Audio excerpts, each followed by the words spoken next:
যদি বলেন যে আব্বাস সিদ্দিকী ভুল, তাহলে ভুলের প্রমাণ দেন, কাল পরশু থেকেই শুরু করে দেন পুরো বাংলা জুড়ে যেমন আন্দোলন করেছিলেন।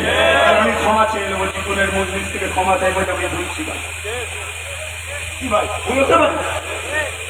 আন্দোলন শুরু করে প্রত্যেকটা আলেম, প্রত্যেকটা উলামা, প্রত্যেকটা মসজিদ, প্রত্যেকটা খানকা, সব জায়গা থেকে আওয়াজ উঠবে ওয়াকাফ আমাদের, কবরস্থান, মসজিদ, মাদ্রাসা আমাদের ইসলামের ঐতিহ্য। এই ঐতিহ্যের উপরে যে হাত তুলবে তার কারো হাতকে আমরা ভেঙে দেওয়ার চ্যালেঞ্জ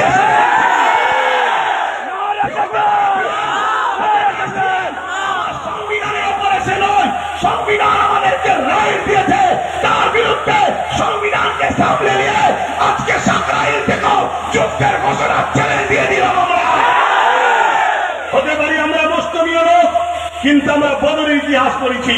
হতে পারি আমরা মুসলিমীয় লোক, আমরা সালাউদ্দিনের ইতিহাস পড়েছি। হতে পারি আমরা মুসলিমীয় লোক, আমরা পড়েছি হযরতে গরিবের নওয়াজ হিন্দুস্তানের বাদশার ইতিহাস পড়েছি। এই অন্যায় কখনো মাথা তুলে দেওয়াতে পারে না। অন্যায় বারবার মিটেছে, অন্যায় আগামীতে মিটবে, কিন্তু আপনি কোন দিকে থাকবেন? অন্যায়ের পক্ষে না ন্যায়ের পক্ষে? অন্যায় থেকে চুপ থাকা মানে অন্যায়ের সাথে ন্যায়ের পক্ষে যদি দাঁড়াতে পারেন, হতে পারে আপনার শহীদের বিনিময়ে, আপনার জীবনের বিনিময়ে আল্লাহ দিন, আল্লাহর কোরআন, আল্লাহর মসজিদ, মাদ্রাসা এই ভারতবর্ষের মাথা তুলে থাকবে। এর বিনিময়ে আপনাকে আল্লাহ নাজাত দিতে পারে, এই আশায় আপনাদের অঙ্গীকারবদ্ধ হতে হবে। আগামী দিন আরো লড়াই আমাদের চলবে। রাজি আছেন তো নাকি?